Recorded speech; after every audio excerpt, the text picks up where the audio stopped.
Good morning, wrestling fans, and welcome to PWR Today, Cinco de Mayo, May 5th, 2022, the man they call Meathead. And I almost called you Linda Kay because I think I always want to talk to Linda Kay, but I'm more than happy to have Matthew Thomas. Good morning, Matthew. Hey, well, thank you. And I almost called you the man that they called Meathead. There was some talk about whether you potentially got kidnapped, but being that I'm talking to you this morning, I am assuming that A, either you did not get kidnapped, or B, you have very friendly captors that are still letting you do the show. So Or either way, it's a C, win-win. the ransom was paid. Hey, Just don't call man. me D, the Meat Man.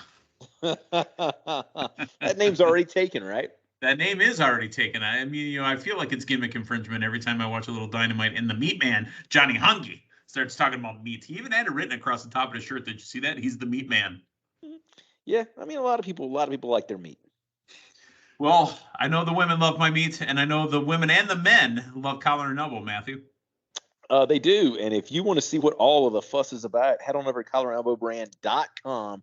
Enter promo code Linda K. Save you 10% that you can use to either buy more collar and elbow or buy meat or whatever you want to buy. Not Meathead, unless you're for sale. You might very well be. But that's an episode for another time. But collarandelbowbrand.com.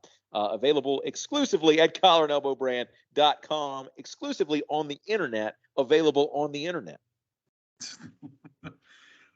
Matthew, they had I thought I saw something about free shipping for the May the 4th be with you, but head over to collarandelbowbrand.com and take a look. I'm probably looking at that Only Marks t-shirt because I just love black. I love a little blue on there, and that Only Marks t-shirt kind of fits the whole Meathead gimmick. You know what I mean?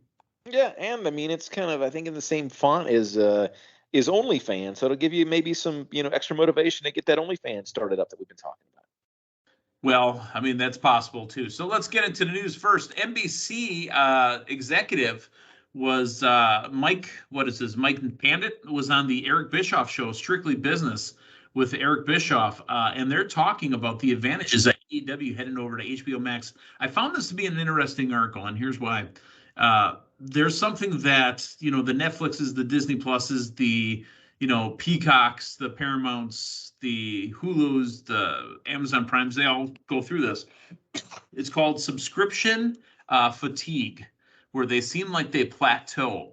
I think AEW, if they're going to go to a streaming service, I think the real place that they should go and the real company that should get them is HBO Max. I think there's plenty of opportunity there, and it's going to be an injection, a shot in the arm for not only HBO Max, but AEW as well. Yeah, and let's kind of look at, what that would offer. HBO Max, to the best of my knowledge, does not and has not, for the length of their existence, had any live content as far as like live sports. I mean, nothing. As opposed, yeah. So like, I mean, the only thing that HBO would have been boxing, possibly, or tennis. Tennis, like Wimbledon. Yeah. Mm-hmm, exactly. So no, I think that could definitely be, a big plus for them. And who knows what the cross section of wrestling fans that already have the HBO Max subscription. I know you and I do, but that doesn't mean that that's a huge cross section right now. So maybe you are giving wrestling fans a carrot to chase, and they're chasing it in the yard of HBO Max, if that's what they do. That's what it seems like to me too. Hey, let's move over to a report from TMZ in their sports department. In an interview on the podcast Wrestling with Freddie Prinze Jr. said he returned to acting specifically so he could fund his own wrestling company. That's promising. I mean, it's good to hear that people are putting interest in competition out there. And from what the little bit that I've been able to gather, he sounds like a fairly sound wrestling mind. So the fact that I think the actual quote that I read was, he's projecting that it's potentially, 18 months away, and, he could float it for 3 years. I like the fact that he's got a business plan together. Yeah, he's got a business model. Here's the financing I need to do it for this long a time, without taking a payday for myself. Maybe Sarah Michelle, can pay for the kids. Maybe she'll be acting more, in the next coming years. So that way the family can be taken care of. But while Freddie, chases his dream, really, to run his own wrestling profession. Now, don't forget, folks, Freddie Prinze Jr. was one of the writers of WWE after he acted for a while in the, what was the era? You told me it was like 2008, 2009, where he was actually writing for a while.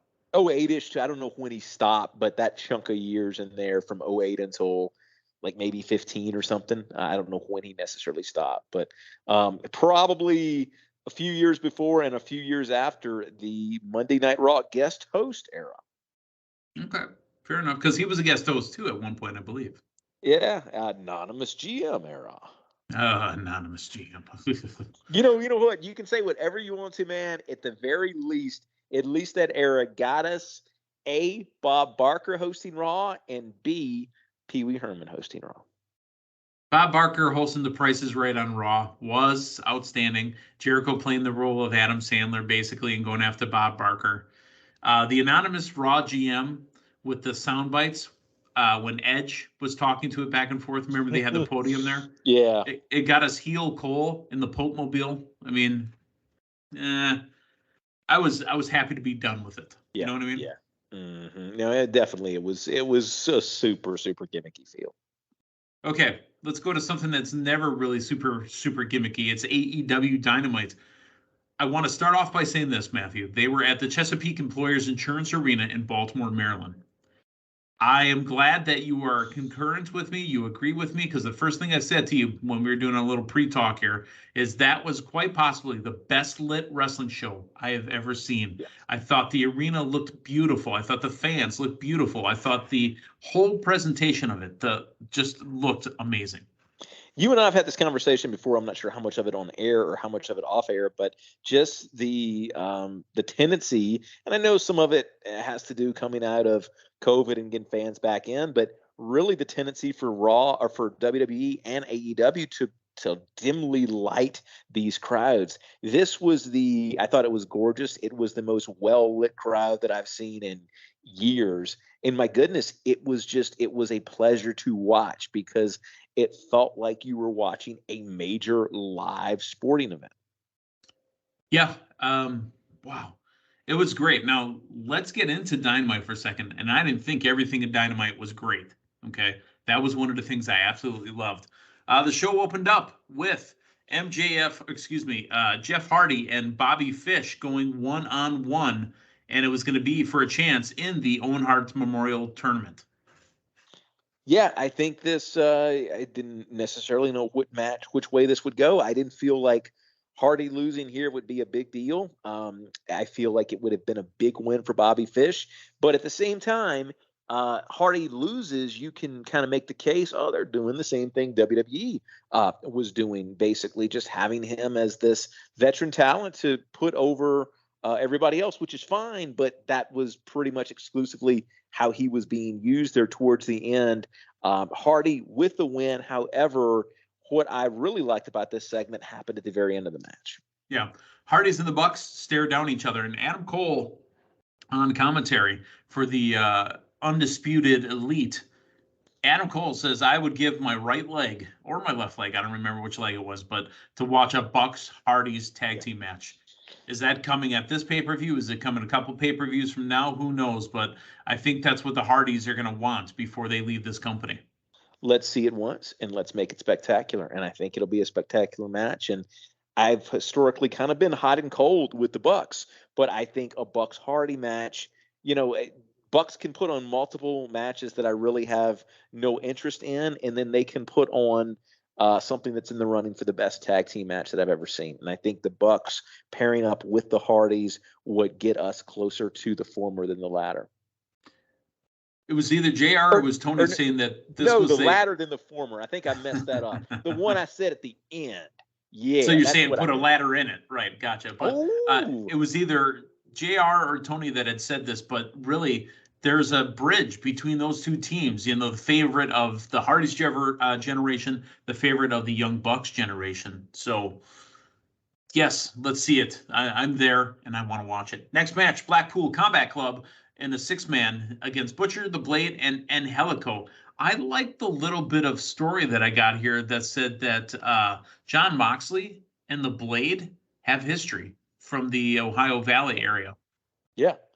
No, give us that story. And it's interesting how Combat Club is being utilized. I mean, we're seeing them almost on a weekly basis, and it is kind of the shot in the arm to energize the crowd. You know how AEW with their opening matches to both Dynamite and Rampage, you'll get the person like an Adam Cole or somebody out there to get the crowd pumped up with their theme music. Oh, the crowd jumped all over Adam Cole's music. Wow. This is becoming like the mid-show shot in the arm to get everybody wound up about these three guys just beating up everybody.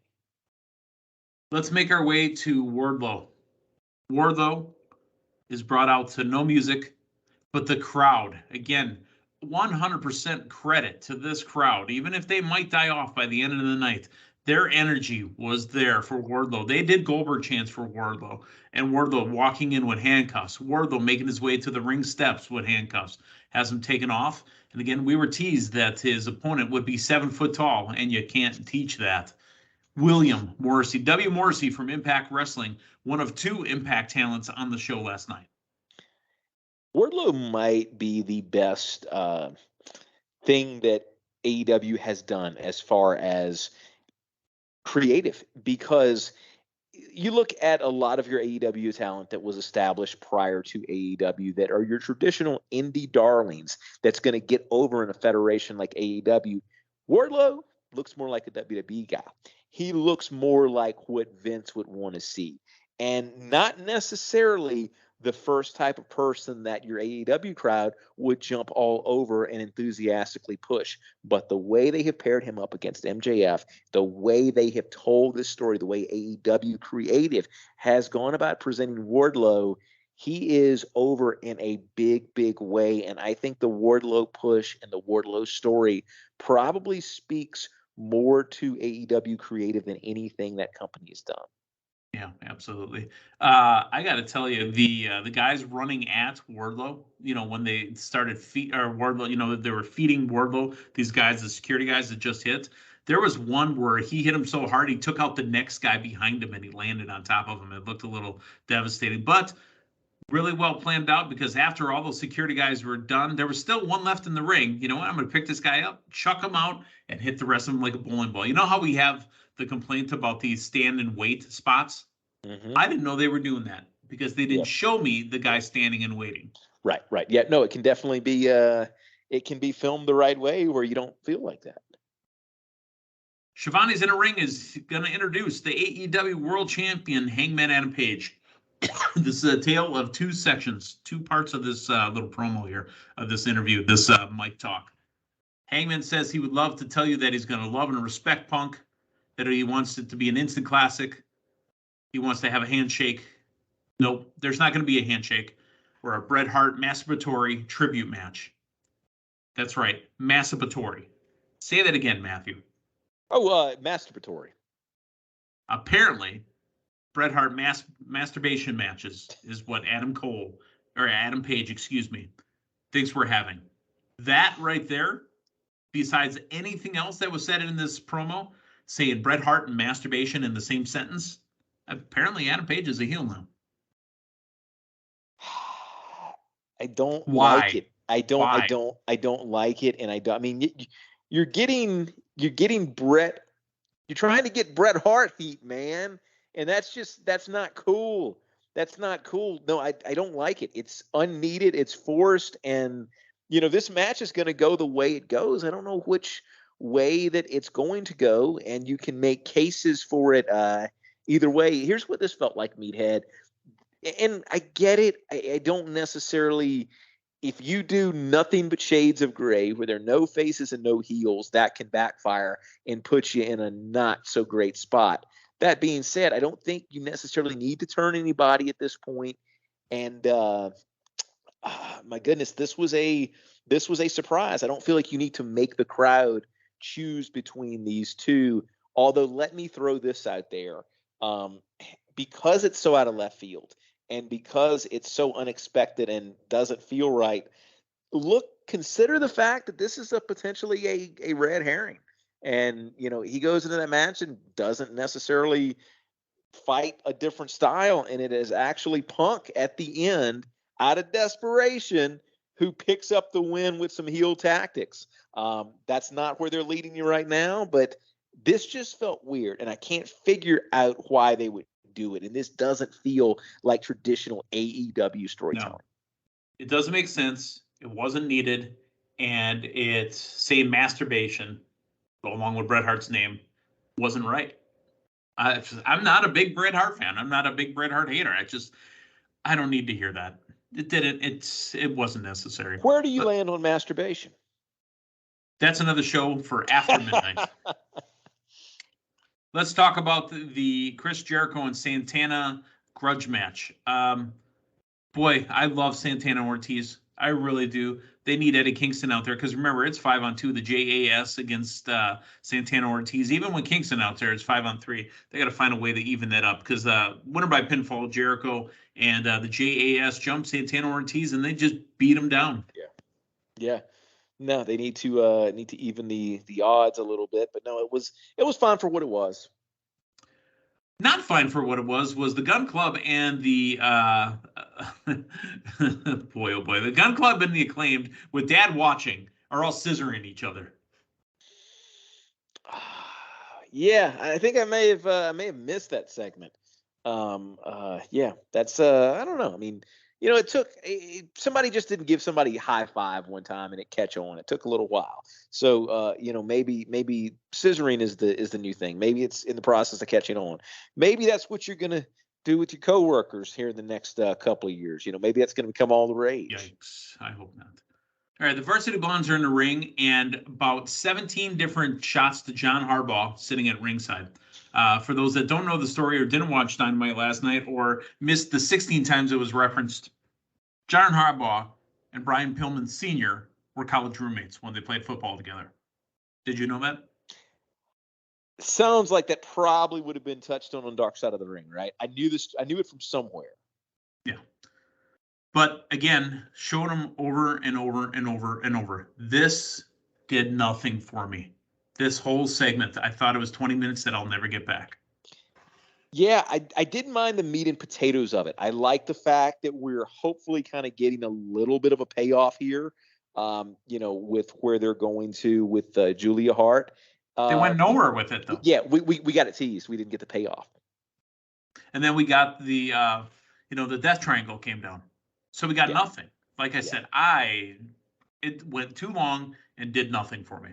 Now, what was shorter and is actually working is the baddies. Cargill, Smart Mark Sterling, and the baddies backstage, which are Red Velvet and Kira Hogan. Did you see their entrance from last Rampage on Friday? No, I think this is absolutely genius. I think this is a great move by AEW, and this might make me like Jade Cargill. Yeah, and as far as I know, and I might be wrong and I might be off, but I can't remember another all-female black stable. And I think it's about time, and I think the presentation is absolutely outstanding. I think they've got something here. They've got something there. Ray Phoenix and Dante Martin for a chance to get into the tournament. Winner is Ray Phoenix. He'll be in the Owen Hart Memorial Tournament. Thunder Rosa and Serena Deeb confrontation at the top of the stage. We want the match, but did we want that confrontation like that? This was very awkward. It started awkward when Serena came out there. What Serena's not Serena. I'm sorry, Thunder Rosa. Her early promo, like the way she was presenting it, it reminded me a little bit. Of course, not going into the deep personal stuff, but the cadence in the presentation almost reminded me of what we're getting with Lacey Evans on SmackDown the last month. I was going to let you say it, and I heard it in my head, but I wanted you to finish. Yes. Yep. And yeah, this is Meathead. This potentially can be the biggest women's match they've had in that company. The interaction between the two, the back and forth on the mic, and the kind of the strange way that it was shot at the ramp and the strange camera angles, this just didn't work. I'm excited for the match, but getting there last night was not great. Okay, so let's talk about this. Darby Allin Sting backstage gave us 2 minutes of something that Wasn't necessary either. They said, you know what? You're going to pull out all the stops. Sting goes, you know what? He's going to pull out all the stops. And that's the promo. What the fuck was that? And I'm going to come out and say it now, and it's been gradually getting that way. But last night, I think I can, finally say it with assurance in the statement that I'm about to make. I think Sting is watering down Darby Allin. Every time we get Darby Allin now, we're getting kind of dad Sting, and it's just it's starting to. I'm seeing that meme that we've seen of Hank Hill and Bobby with Hank is Sting and Bobby is Darby Allin. Dude, I'm seeing it every time I'm seeing them together now. And like last night, Sting, and I mean also too, man. Damn it, Bobby. like now Sting coming out every time Darby wrestles, it's like it's kind of coming across almost as a chaperone now. Maybe Andrade wasn't wrong. How much for that little boy? Maybe he wasn't wrong. All right, let's go to the finish.